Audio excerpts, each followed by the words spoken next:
I'm Tracy Baxter with today's Record Newswatch.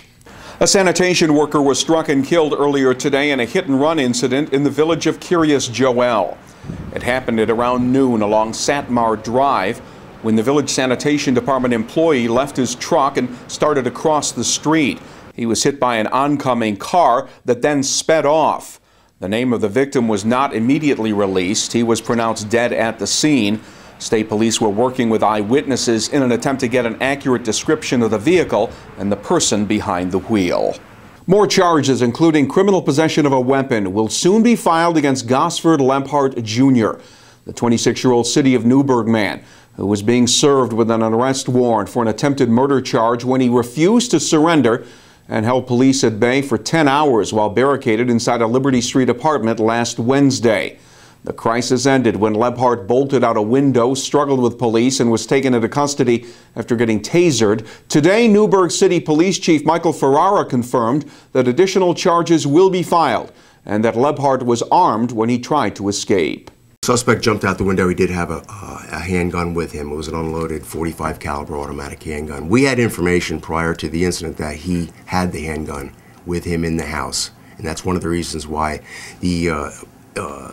the incident was approached the way it was. The U.S. Marshals were the first ones at the door that morning, but when he locked himself inside, that's when the SWAT team had to be informed, because it was a delicate situation right from the beginning, and I didn't want anyone to get hurt. Following the tense standoff, police were praised for their restraint. Ferrara says that helped prevent a bad situation from getting worse. They showed their professionalism, expertise, and training, and how it has paid off.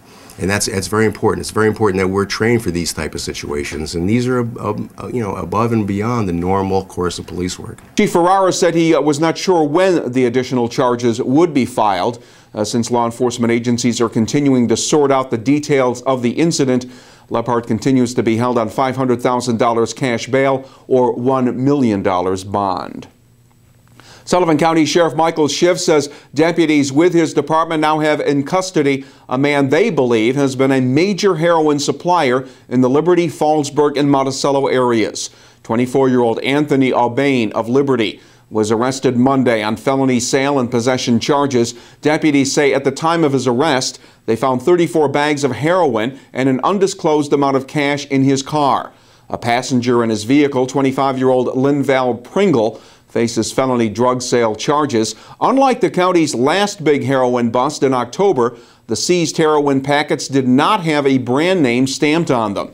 Schiff says that's because dealers have become concerned that they could face some manslaughter charges if someone overdoses and dies from the heroin if it's traced back to them. The October bust involved heroin with the brand name Last Dragon stamped on it. That brand is being investigated for a possible link to several drug overdose deaths in Sullivan County. It's an early Christmas present for the Middletown School District. The U.S. Department of Education announced today that Middletown has won $20 million in grant money from the National Race to the Top School District competition that awards innovation in education. Middletown was the only district in the state to win money, one of only 16 winners nationwide.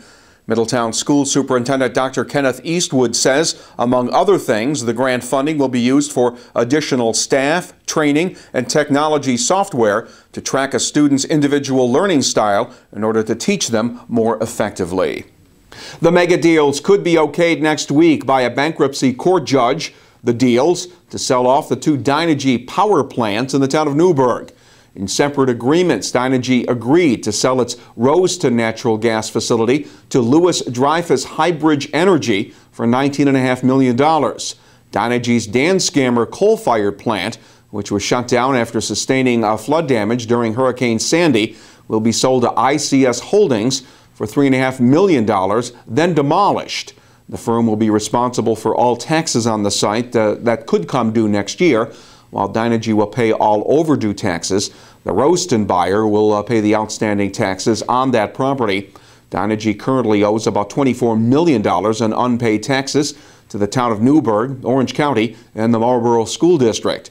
The permanent shutdown and demolition of the Danskammer plant will reportedly result in the loss of roughly 70 jobs. Neighbors opposed to the construction of a natural gas compression station in the town of Minnesink say they will take their case to a federal court of appeals, now that the Federal Energy Regulatory Commission has denied their request for a rehearing of arguments against the $43 million Millennium Pipeline project. Residents living near the Jacobs Road site say the compressor station will harm the environment and lower property values and does not belong in their rural neighborhood. Company officials hope to have the station completed by next spring. Residents will ask the federal court to halt the project and order deconstruction of the work that began in October. A Bloomingburg teenager was sent to Sullivan County Jail without bail following his arrest on a felony grand larceny charge. 17-year-old Cody Jennings is accused of stealing a pistol from a residence on Winterton Road in Bloomingburg September 15th. Jennings was additionally charged with criminal possession of a weapon and criminal mischief. State police say during the incident, Jennings caused damage to the interior of the residence. You may be dealing with sun glare as you head off to work tomorrow morning. Wednesday will be mostly sunny and on the cool side, with temperatures reaching the low to mid 40s. That is pretty much the same story for Thursday, with the highs in the 40 to 45 degree range under a mostly sunny sky. You'll stay on top of what's happening when you begin your day with the Times Herald Record, and anywhere and any time news breaks, you will find it right here at Record Online. For Record Newswatch, I'm Tracy Baxter.